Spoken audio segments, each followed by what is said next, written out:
Quella che abbiamo voluto fare oggi è un po' una proposta e una provocazione per vedere se anche qui a Vittorio Veneto si riesce a muovere qualcosa nell'ambito della vera agricoltura. Avremmo dovuto fare 5, 6, 7 conferenze staccate per poter parlare di tutto lo scibile che gira intorno a questo argomento. Abbiamo preferito riunire tutti in un giorno. Ci scuserete se non tutto funzionerà perfettamente, noi ce l'abbiamo messa tutta e speriamo che questa sia la prima giornata di una giornata che magari si può ripetere anche negli anni futuri. A questo proposito volevo ringraziare anche le varie associazioni di Vittorio Veneto che ci hanno fatto un tantam mediatico per la conferenza, in particolar modo l'Ariele di Vittorio Veneto, l'associazione Settimo Cielo, l'associazione Terra Nuova, eccetera. Allora, noi abbiamo parlato diverse volte della vera storia della cannabis, abbiamo sviscerato sistematicamente tutto quello che riguardava la cannabis nell'ambito medico, quindi l'importanza che ha nella prevenzione e nella cura di determinate patologie anche molto invalidanti. Questa mattina abbiamo richiesto l'intervento di Assocanapa, che è un'associazione che si occupa della divulgazione della canapa su tutto il territorio nazionale, e andremo a toccare diverse modalità che possono essere l'alimentazione e soprattutto la bioedilizia. Abbiamo qui con noi due relatori, il dottor Paolo Ronchetti dell'associazione Assocanapa, che ringrazio, e Gilberto Barcella dell'Equilibrium Bioedilizia. Li ringrazio particolarmente perché si sono fatti un sacco di strada, loro ci vengono a trovare da Lecco. Il mio intervento sul futuro che hanno in serbo per noi le multinazionali agrochimiche scivolerà in seconda battuta insieme alle scie chimiche ed agricoltura. Intanto vi auguro un buon ascolto a voi relatori.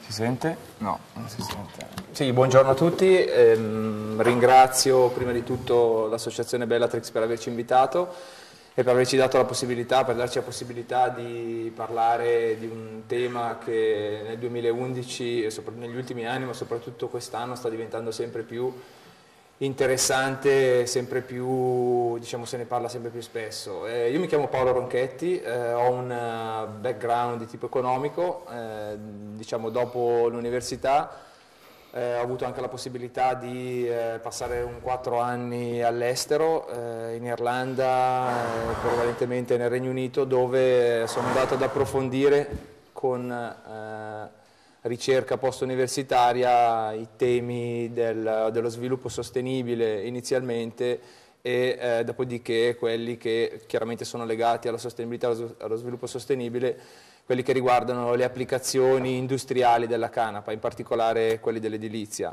Mi occupo anche di consulenza strategica in ambito di innovazione per la sostenibilità nei confronti delle aziende con The Natural Step, che è un'organizzazione no profit internazionale che dall'89 si occupa di questi temi.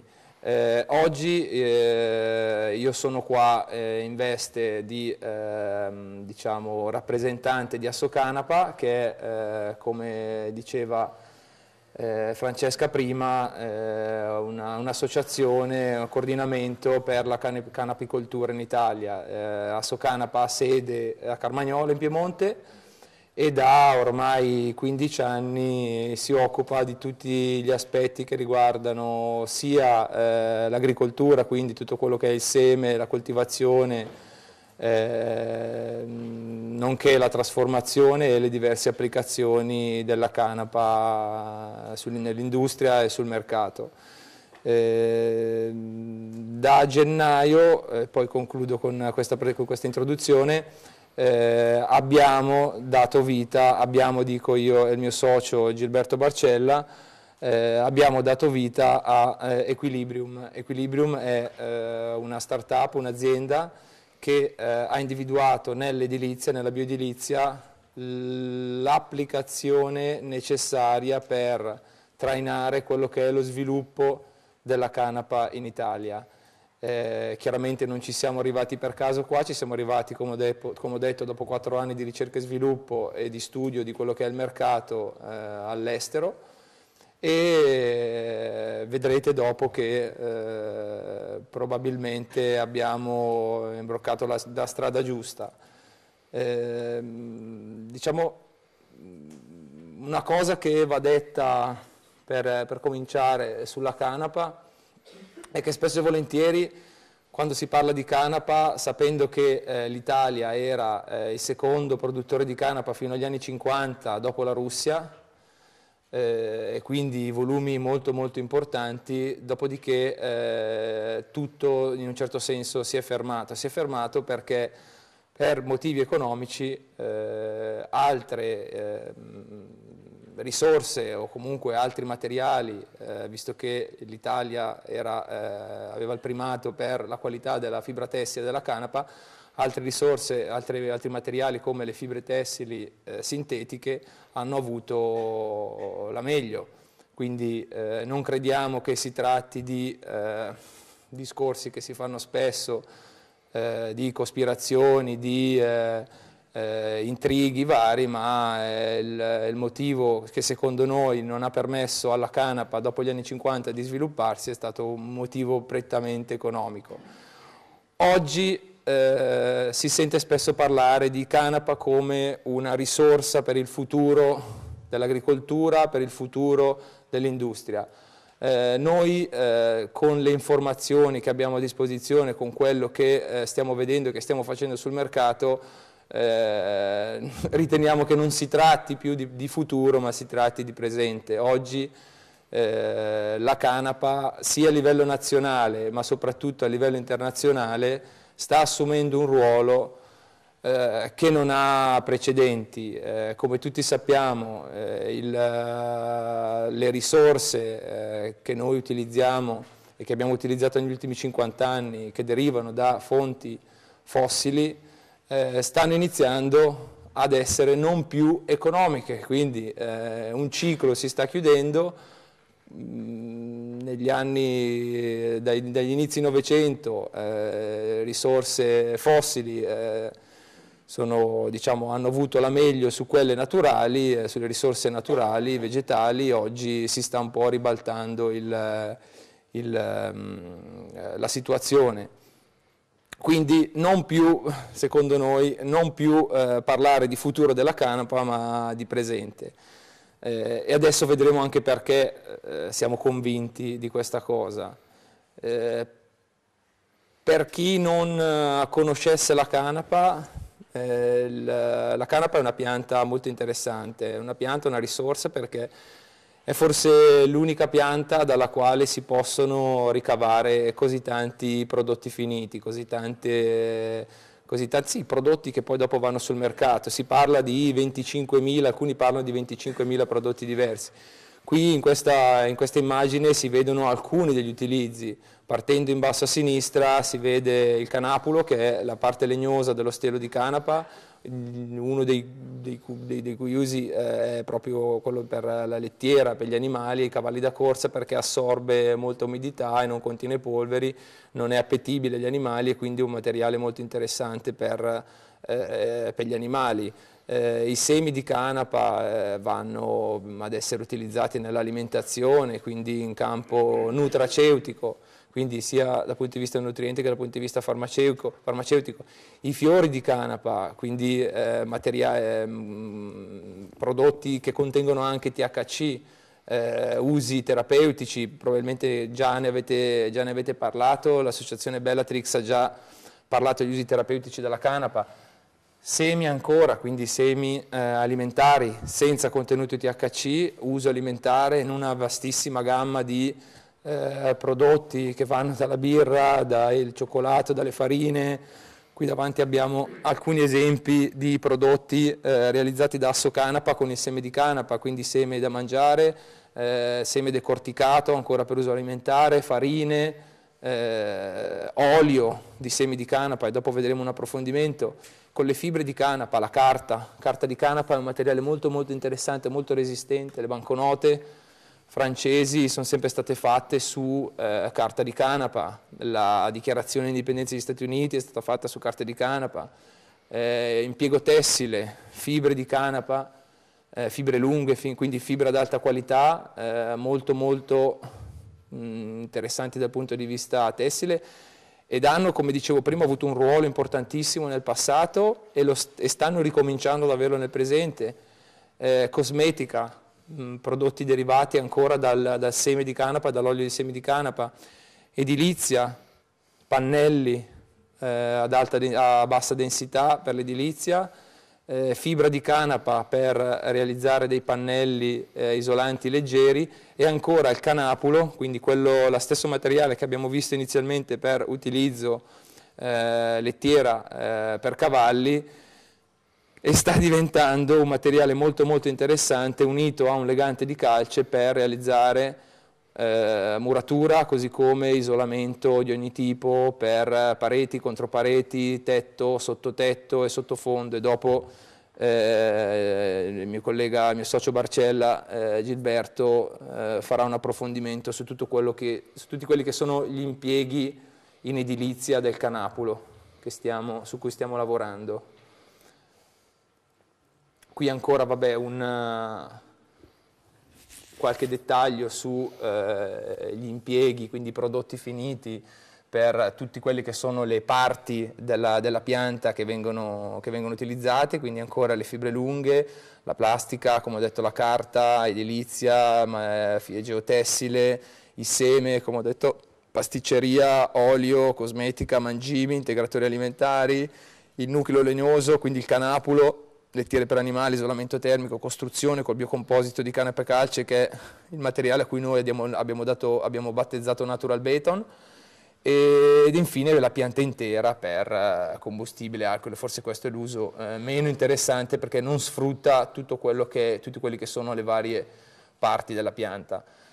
Per chi non conosce ancora la pianta di canapa, è una pianta che passa dal seme a 4-5 metri d'altezza nel giro di 4 mesi, quindi una pianta ad altissima produzione di biomassa e quindi con un'altissima capacità di sottrarre CO2 dall'atmosfera. È una pianta che, come si vede in questa sezione in alto a destra, contiene una parte legnosa e una corteccia fibrosa all'esterno.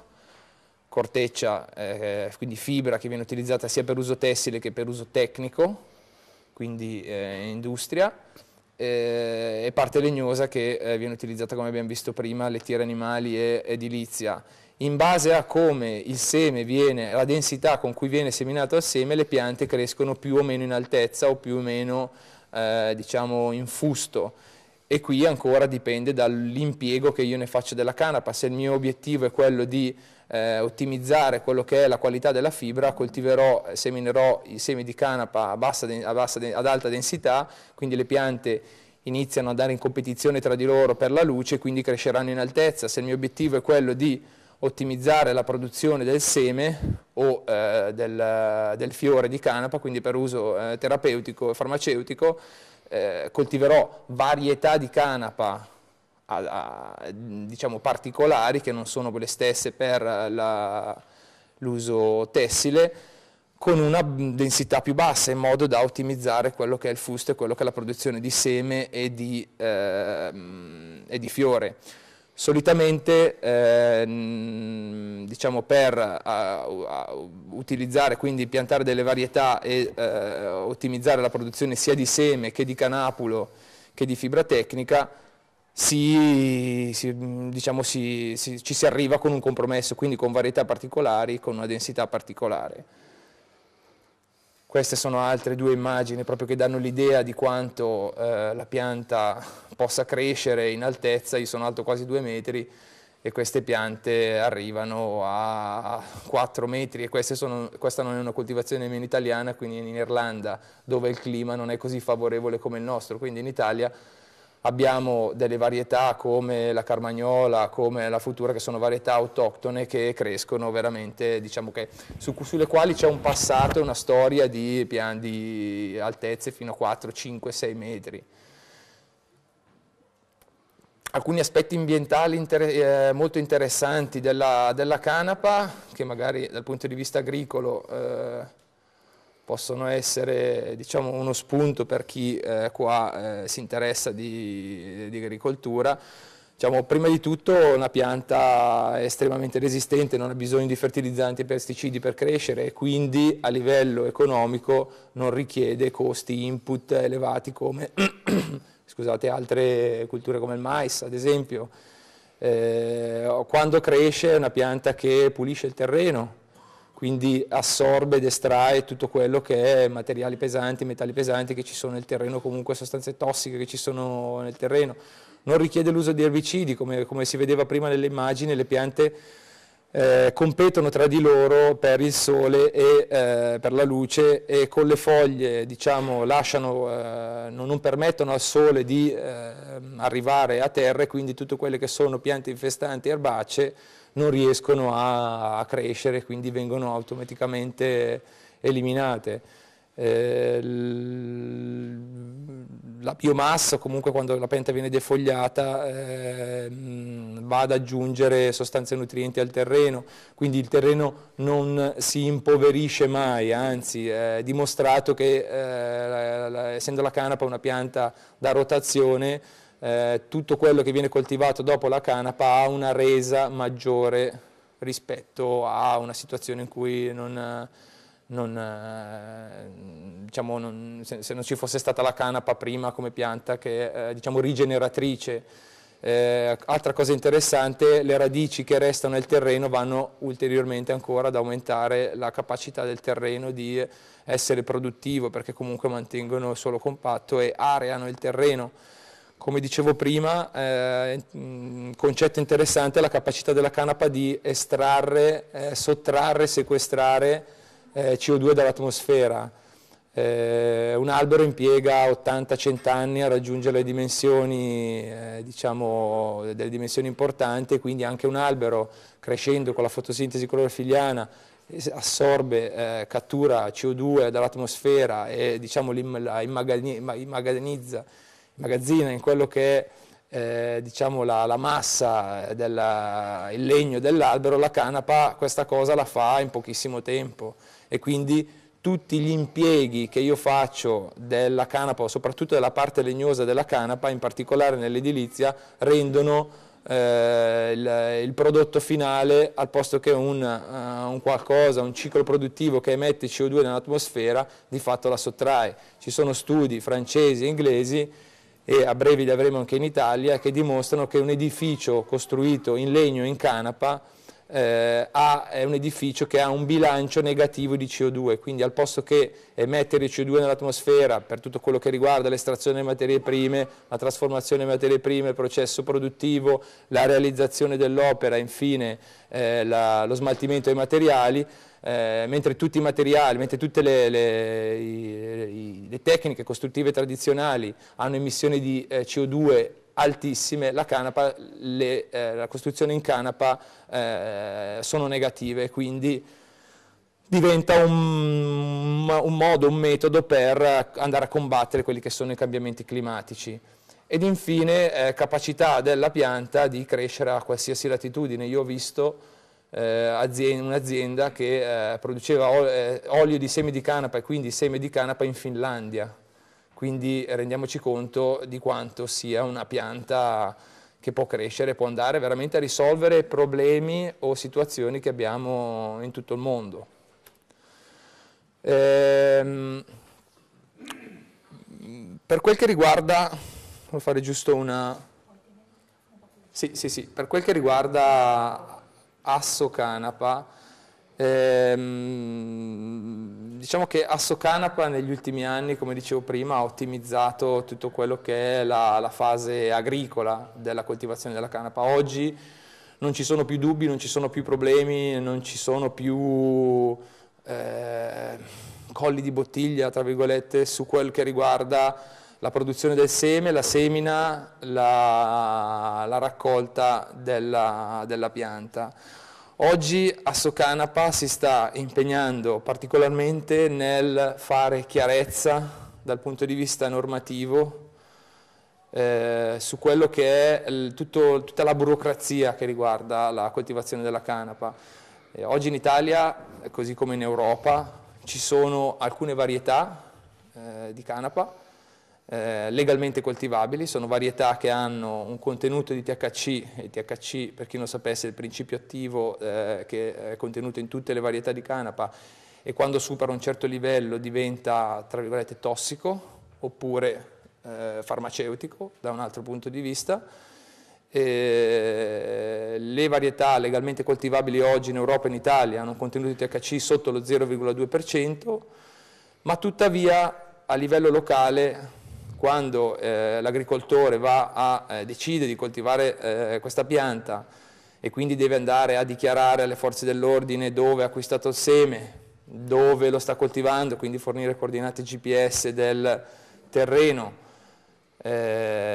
quindi deve in un certo senso sottostare a un controllo da parte delle forze dell'ordine, si trova spesso, per motivi di poca conoscenza di quello che è tutto il sistema pubblico dei controlli e burocratico, si trova in difficoltà perché gli viene chiesto ma cosa sta facendo, oppure gli viene messo in dubbio la legalità di questa operazione. Quindi Assocanapa si sta impegnando oggi a ottenere maggiore chiarezza su quello che è l'aspetto burocratico, istituzionale della pianta. Ci sono delle proposte di legge alle quali Assocanapa ha partecipato nella stesura, negli ultimi 2 o 3 anni sono andate ad aumentare, adesso sono 4 o 5, l'ultima è del senatore Ferrante, il quale si è impegnato particolarmente quest'anno, insieme ad Assocanapa e ad altre realtà, a portare a Roma informazione, ma soprattutto ancora chiarezza su tutto quello che è la filiera, quindi gli aspetti agricoli, gli aspetti di trasformazione, gli aspetti industriali della pianta. Anche noi abbiamo partecipato a più di questi eventi, portando, quando dico noi intendo noi come Equilibrium, quindi portando l'esperienza dell'applicazione edile per far capire che comunque un mercato o dei mercati già esistono e funzionano, e quindi per venire un attimo a quello che oggi potrebbe essere il collo di bottiglia in tutto quello che è la filiera, arriviamo all'impianto di prima trasformazione della canapa, perché la pianta, dopo essere stata con mieti trebbia raccolta e imballata, quindi ho delle balle tonde o quadre di canapa secca, devono essere trasformate. Per trasformate intendo deve essere separata la parte fibrosa dalla parte legnosa.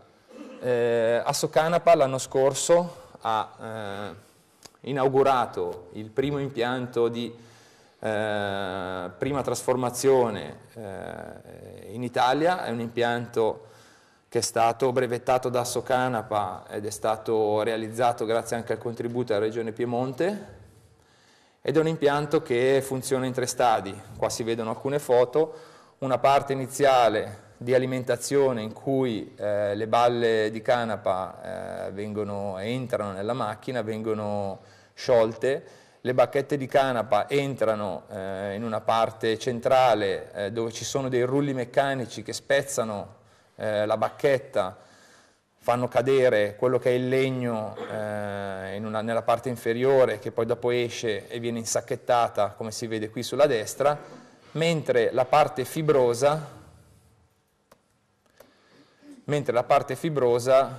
con questo sistema di vaglio esce dalla parte opposta e quindi va ad essere impiegata per usi tecnici. Questa non è fibra per uso tessile, la fibra per uso tessile necessita altri tipi di impianti, altri tipi di lavorazione.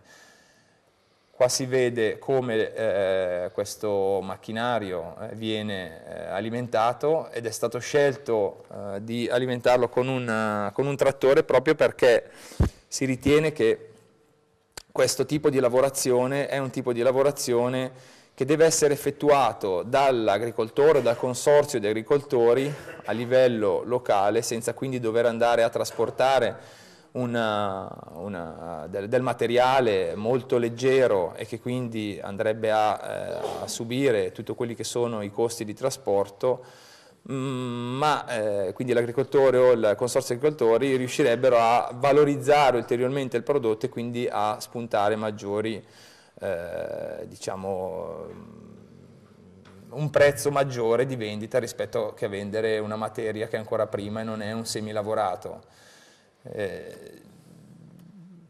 Ci sono ancora alcuni dettagli, alcune fotografie che dimostrano come funziona questo impianto. Oggi di questo impianto ce n'è solo un esemplare, è a Carmagnola, e l'obiettivo di Assocanapa è quello di poter realizzare un impianto di questo tipo in ogni regione italiana, in modo da avere coltivazione, trasformazione, realizzazione di prodotti ed utilizzo dei prodotti a base di canapa in ogni singola regione, quindi ottenendo un prodotto locale ad impatto zero, che poi la logica e la direzione in cui in cui l'economia sia mondiale che italiana si sta muovendo e si deve muovere. In questo dettaglio si vede quello che è il canapulo, quindi la parte legnosa dello stelo di canapa che noi utilizziamo per l'impiego in edilizia. Facendo un attimo un passo indietro, abbiamo 2 o 3 slide su quelli che sono su quello che è il seme di canapa. Questo è il seme, quello che viene utilizzato per, come abbiamo detto, prevalentemente uso alimentare. Qui si vedono le dimensioni del seme e oggi vogliamo concentrarci su 2 impieghi di quello che è la canapa o i prodotti derivati dalla canapa, che sono quelli che ad oggi hanno una redditività interessante e che di fatto sfruttano o utilizzano la maggior parte della pianta. Il canapulo rappresenta 70-80% della pianta, il 20% è la fibra e un 10% sono tutto quello che riguarda diciamo delle polveri o comunque materiale di scarto.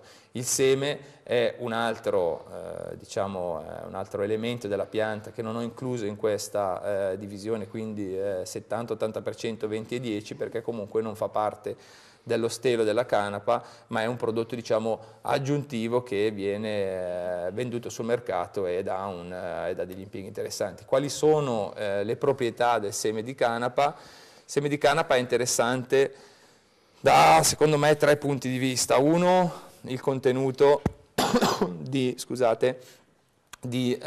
omega 6 e omega 3. Omega 6 e omega 3 in rapporto 3:1. L'omega 6 e l'omega 3, come probabilmente già tutti sapete, è un particolare tipo di oli poliinsaturi, quindi degli acidi grassi molto utili per la salute dell'uomo.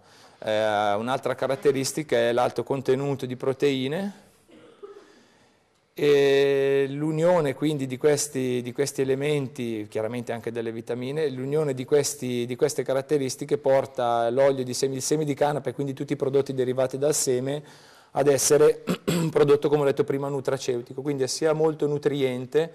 Vi faccio giusto un esempio: quest'anno al Tour de France, al Giro di Francia ciclistico, uno dei ciclisti ha deciso di utilizzare, diciamo che per motivi, per scelta personale, questo ciclista è un vegano, quindi non utilizza, non si alimenta con prodotti derivati dagli animali, quindi né carne né derivati, quindi latte e uova, e il beverone, quello di cui lui si alimentava giorno per giorno, era una bevanda a base di semi di canapa. Questo per far capire quanto è alto il potere nutrizionale, la capacità nutrizionale del prodotto.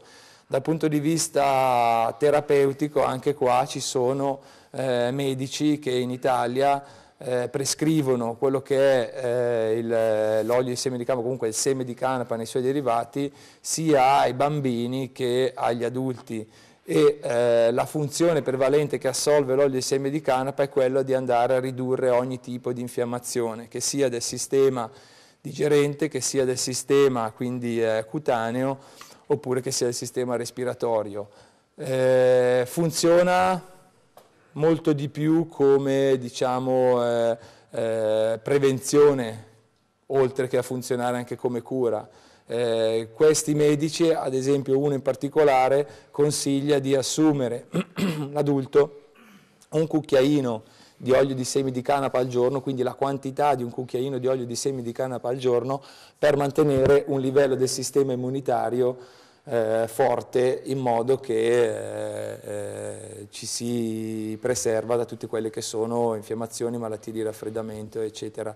Io da oramai, giusto per portare anche la mia esperienza, 2 anni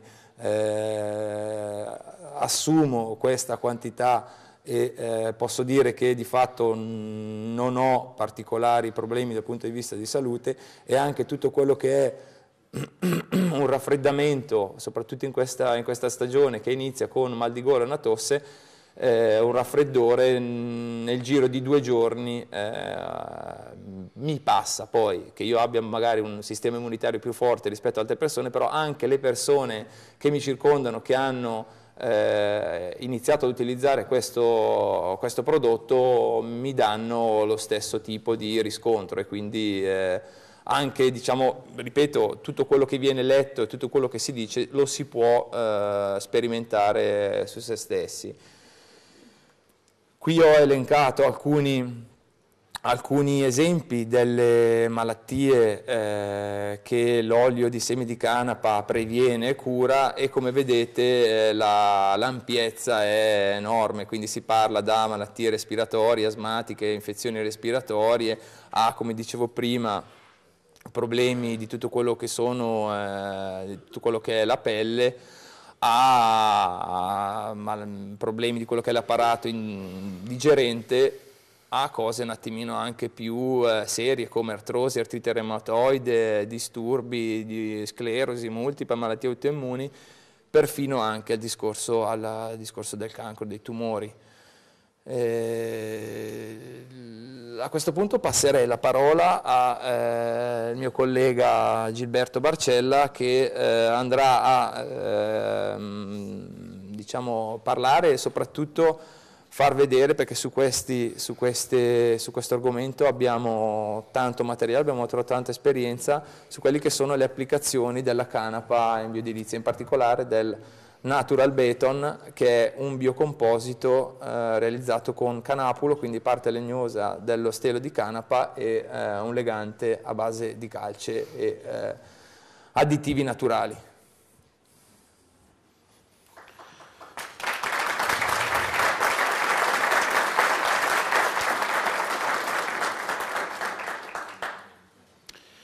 Buongiorno, continuo con la canapa e l'edilizia. Allora, oggi in Italia c'è molto interesse per la coltivazione della canapa, molti vorrebbero cominciare a coltivare canapa.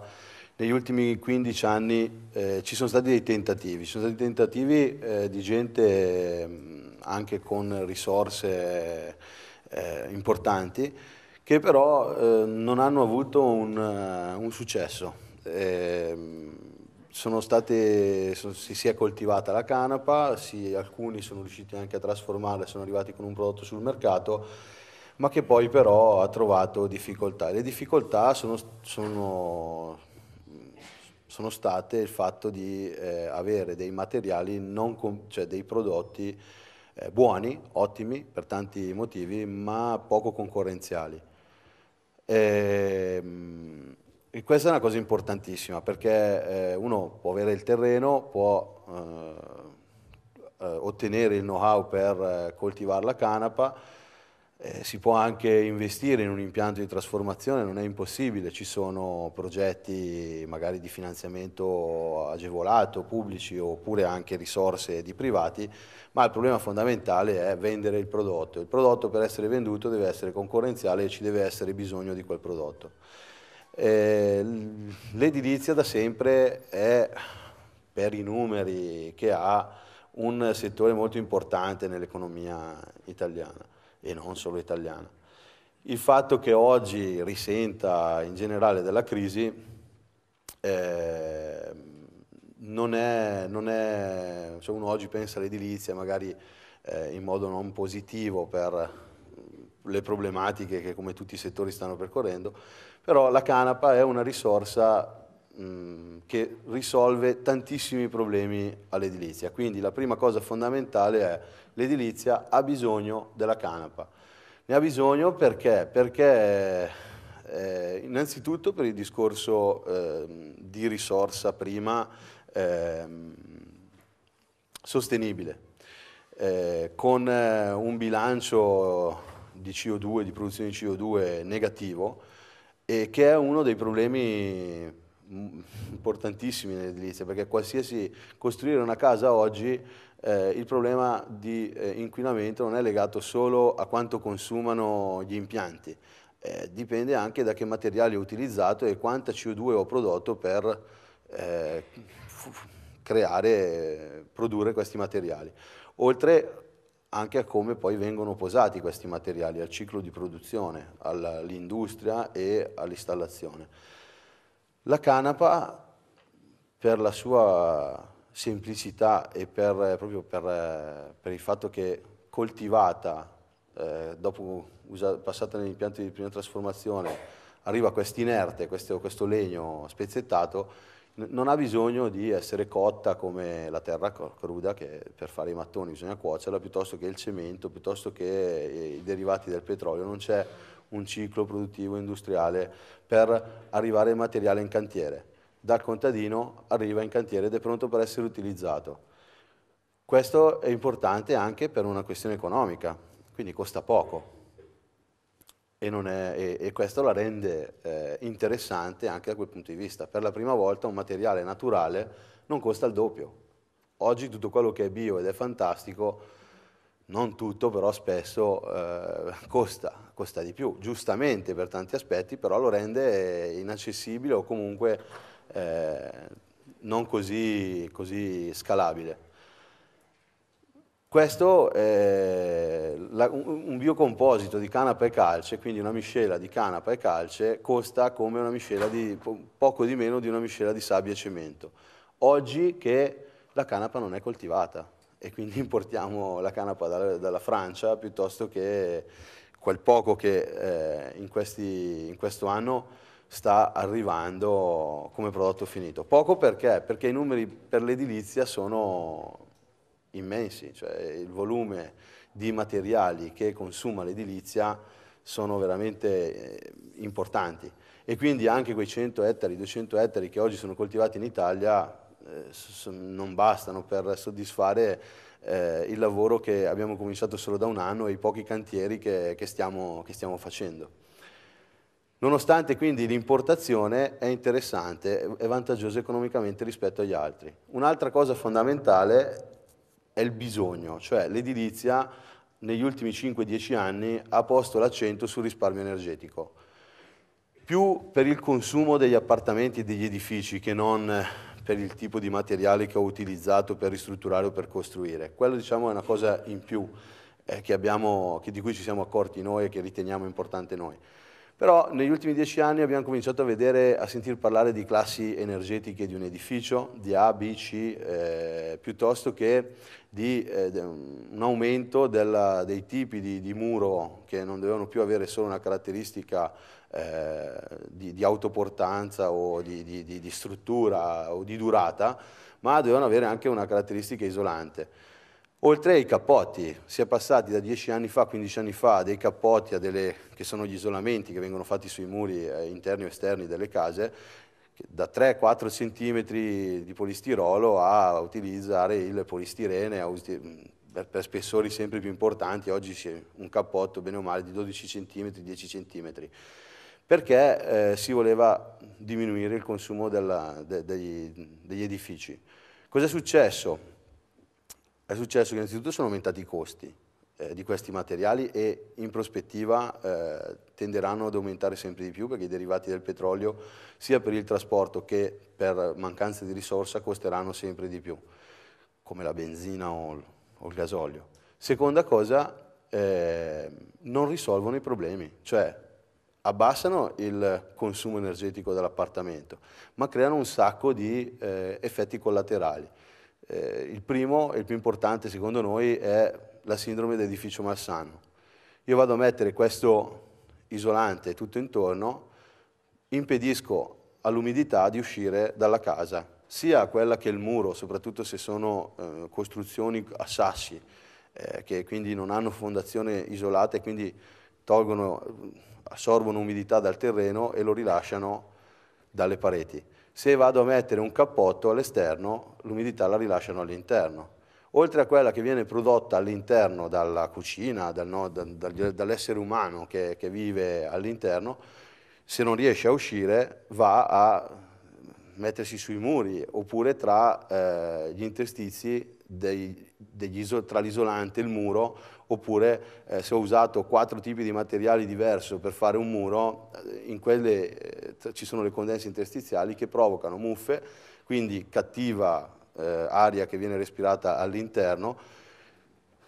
Quando si è posto questo problema, come l'hanno risolto gli architetti, gli ingegneri? Hanno cominciato a mettere degli impianti di scambiatori di aria meccanica, o l'aria condizionata che funziona da sé come effetto collaterale, oppure proprio delle macchine che cambiano l'aria dall'interno all'esterno, ma che comunque non risolvono il problema nel lungo periodo e che comunque costano installarli e consumano energia.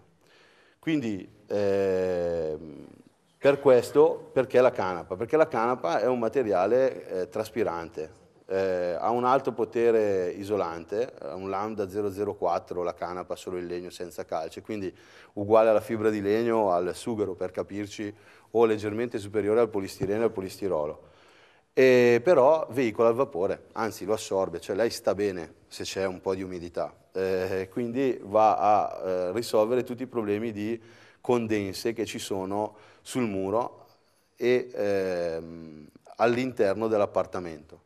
Altra cosa fondamentale, è pesante, quindi sfasa il calore in modo molto importante. Un cappotto di canapa o un muro di canapa ci tiene 10-12 ore a scaldarsi e quindi anche il sole non riesce mai a scaldare così tanto il muro che il calore entra o il freddo entra all'interno dell'appartamento.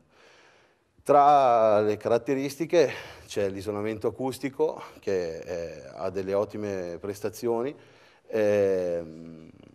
la respirabilità.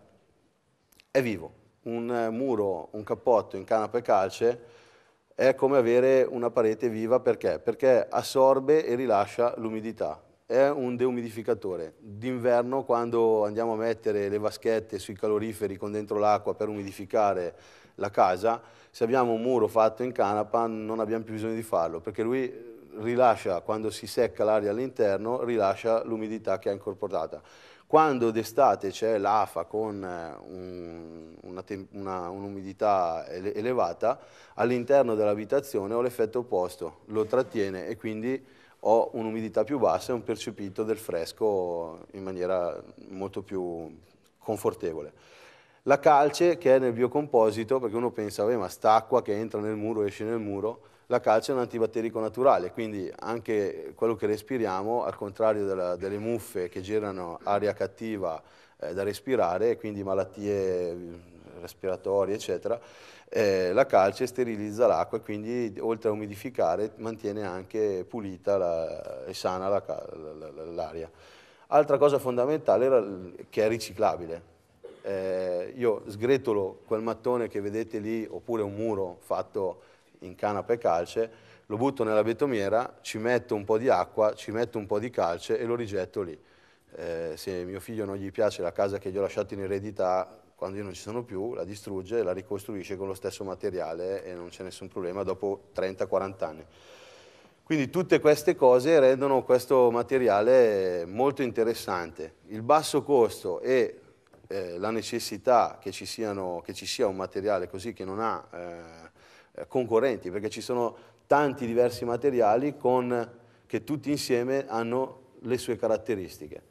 Noi abbiamo cominciato quest'anno, ma c'è una storia ventennale in Francia e in Inghilterra di cui usufruiamo, perché la ricerca di 4 anni e anche la partnership con queste persone che hanno iniziato a restaurare castelli in Francia 20 anni fa ci permette di avere un know-how che ci permette di dare garanzie delle murature, dare garanzie degli intonaci, dare garanzie che sono decennali in edilizia. Costruire un muro di tamponamento non può avere problemi dopo 3 anni, 5 anni, 6 anni.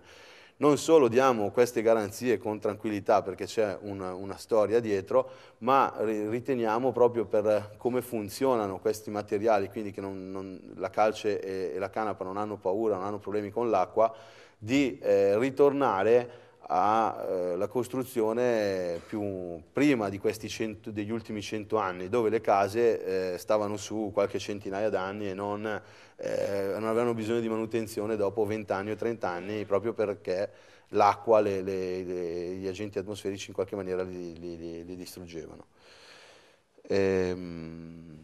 Qua ci sono delle foto perché è anche molto semplice, cioè un'altra caratteristica che sta permettendo la diffusione è proprio la semplicità della posa in opera.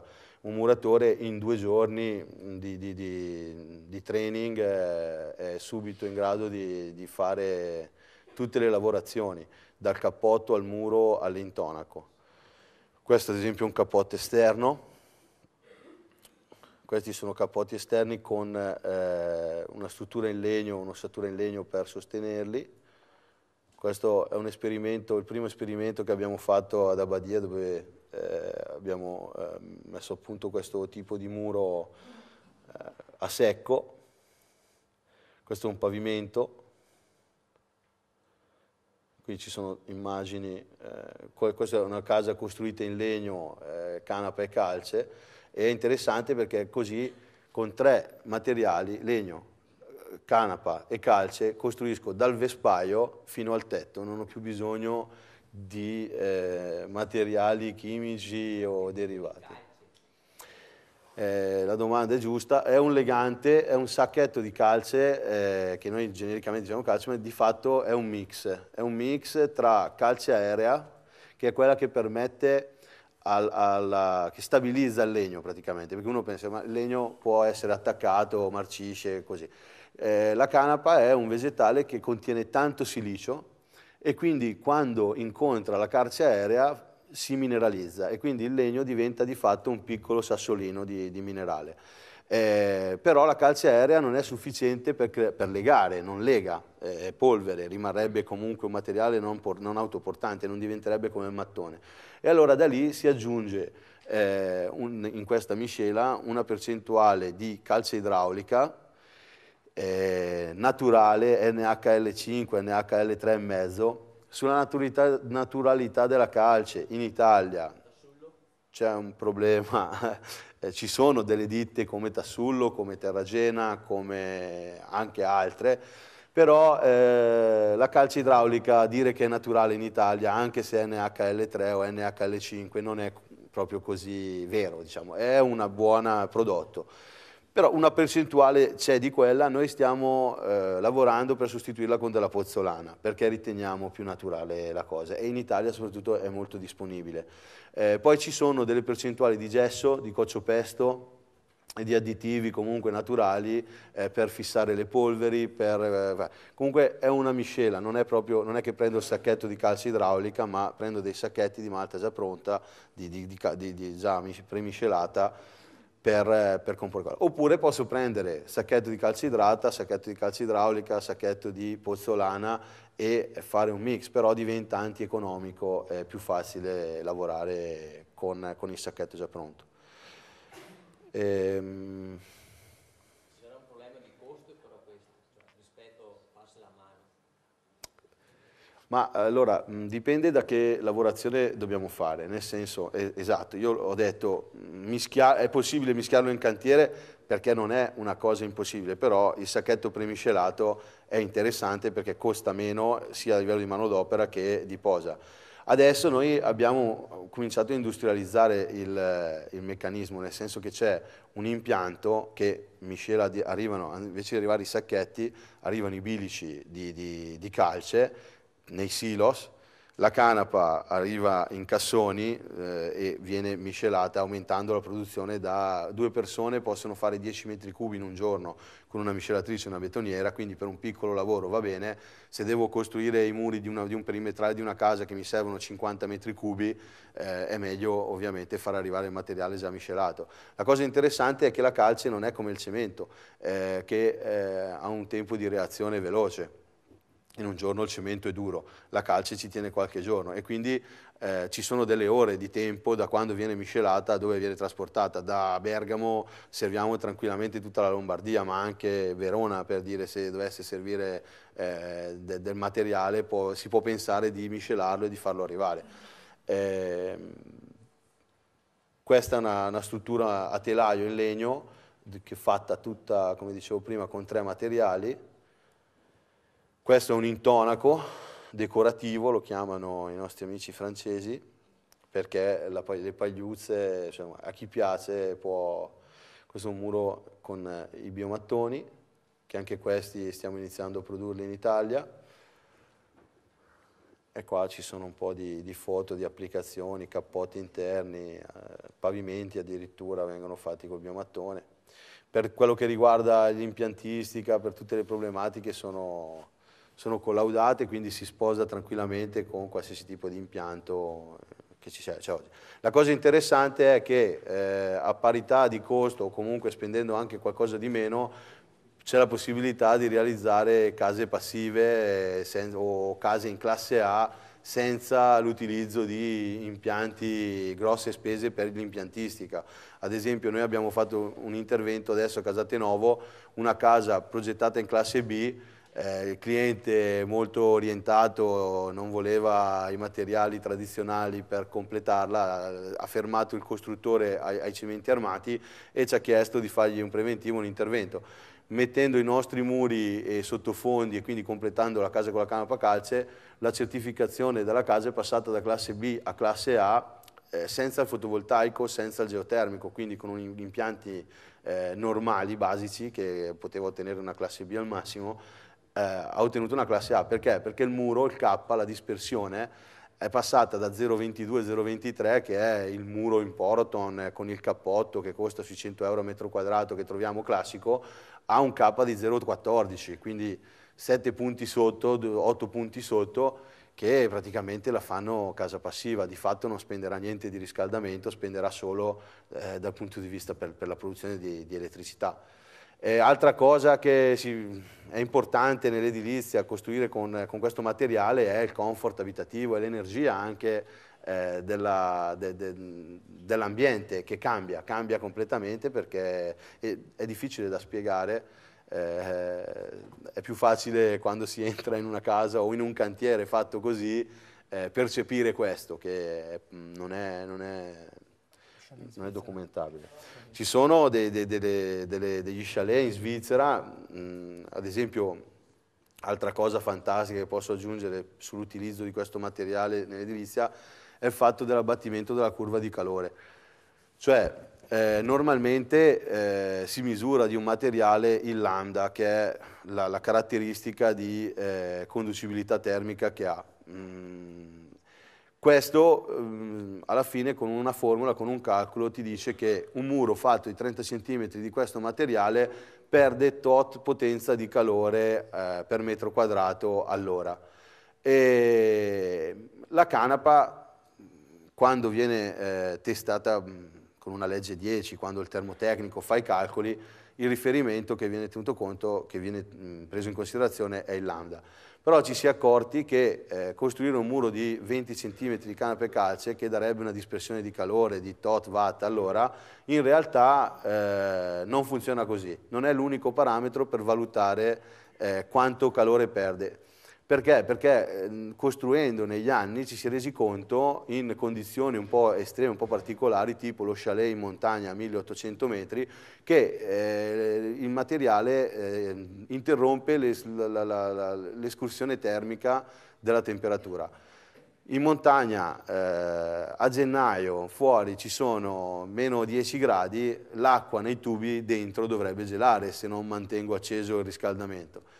Dopo aver fatto 20 cm di muro con canape calce, dentro la temperatura non si muove di più di 2 gradi, cioè se io dentro avevo 10 gradi, fuori passa a meno 8, dentro da 10 va a 8.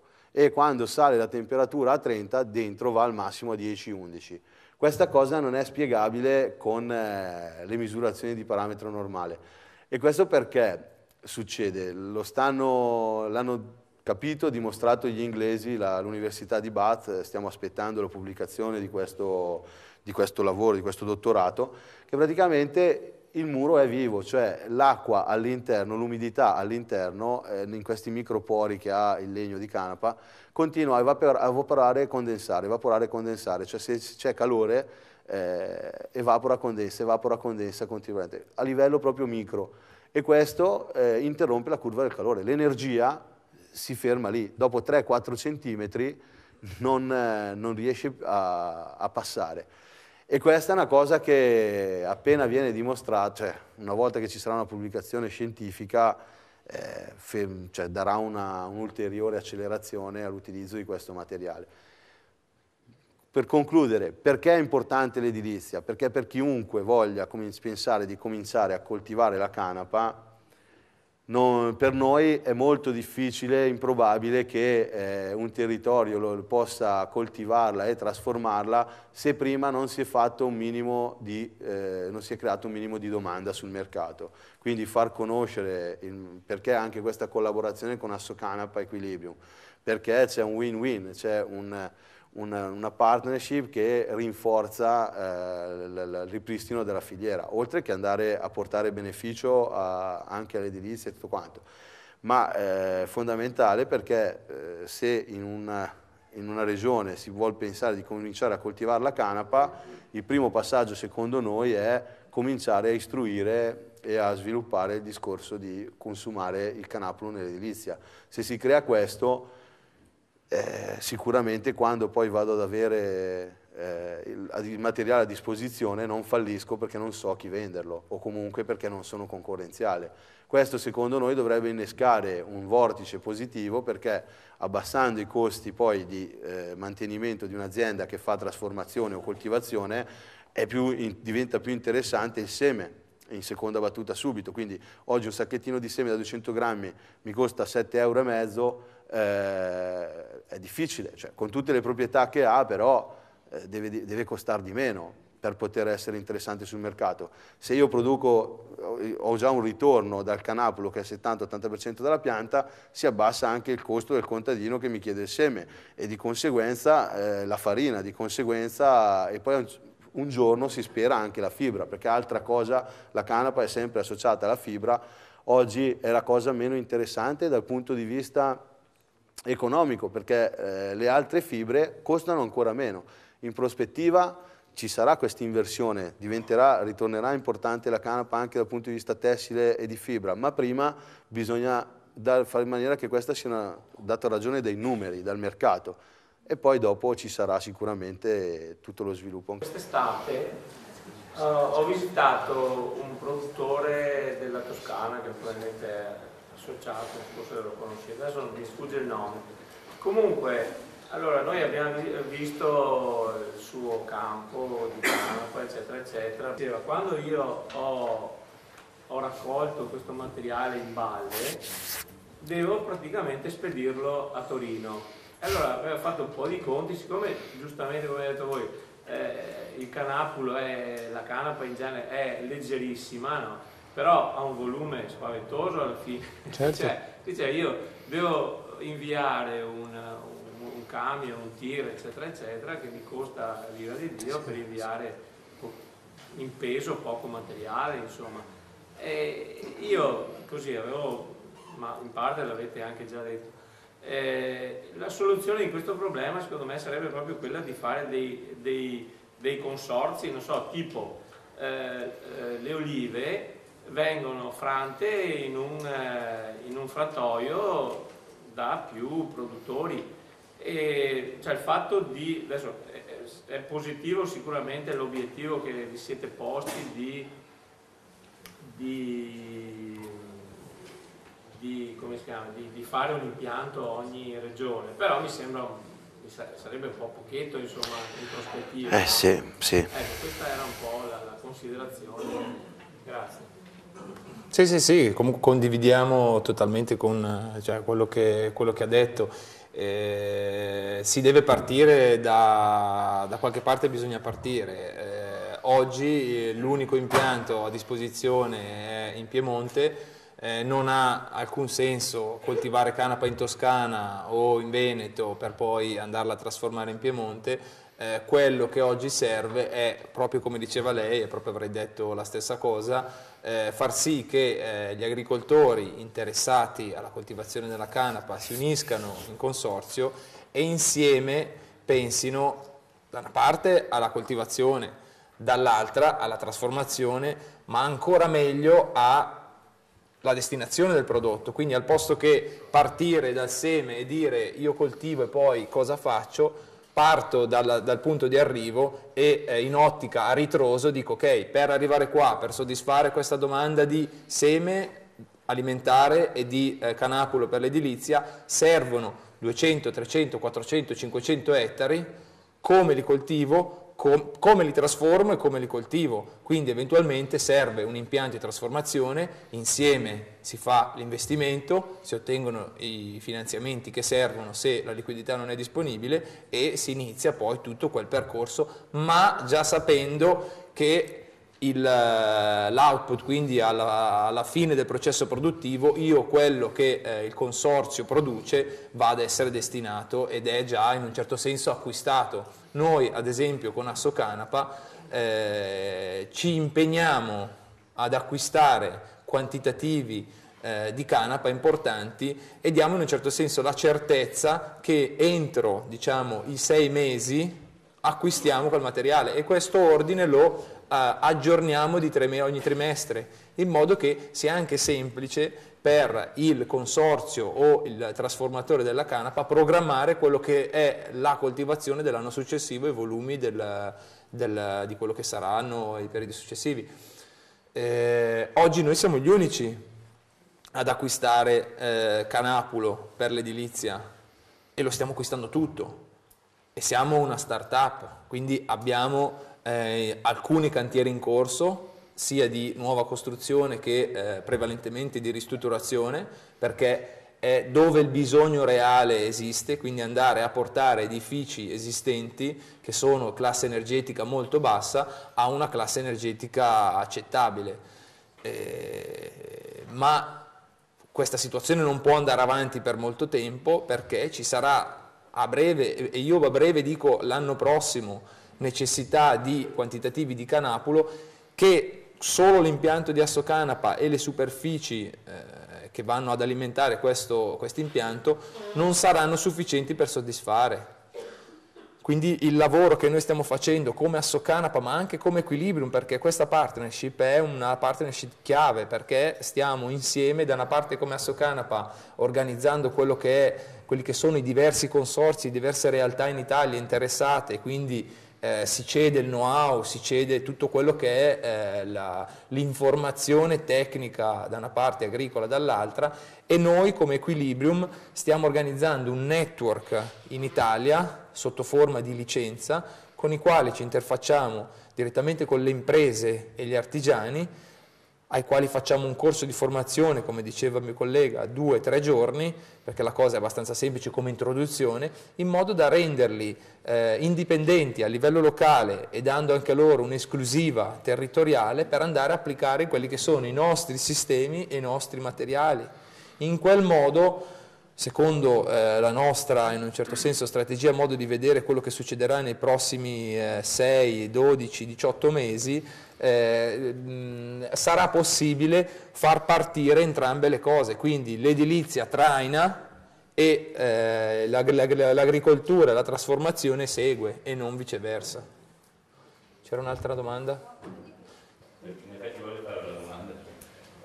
Se io sono produttore, poi posso riutilizzare il mio seme o sono costretto a comprare il seme di chi ha il brevetto per mantenere il livello di THC all'interno di questo?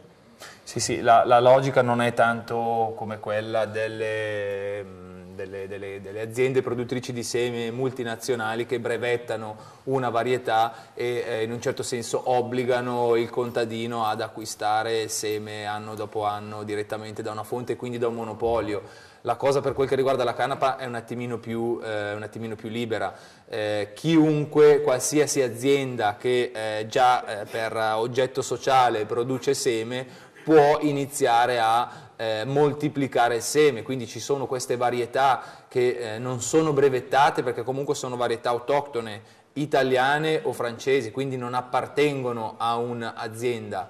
Questo non esclude che oggi la ricerca e lo sviluppo stia lavorando, di aziende private stia lavorando per sviluppare ad esempio varietà a contenuti THC pari a 0, quindi totalmente non esistenti, quindi non naturali, ma derivate da combinazioni di altre varietà e magari anche modificate geneticamente, che seguiranno poi quella logica.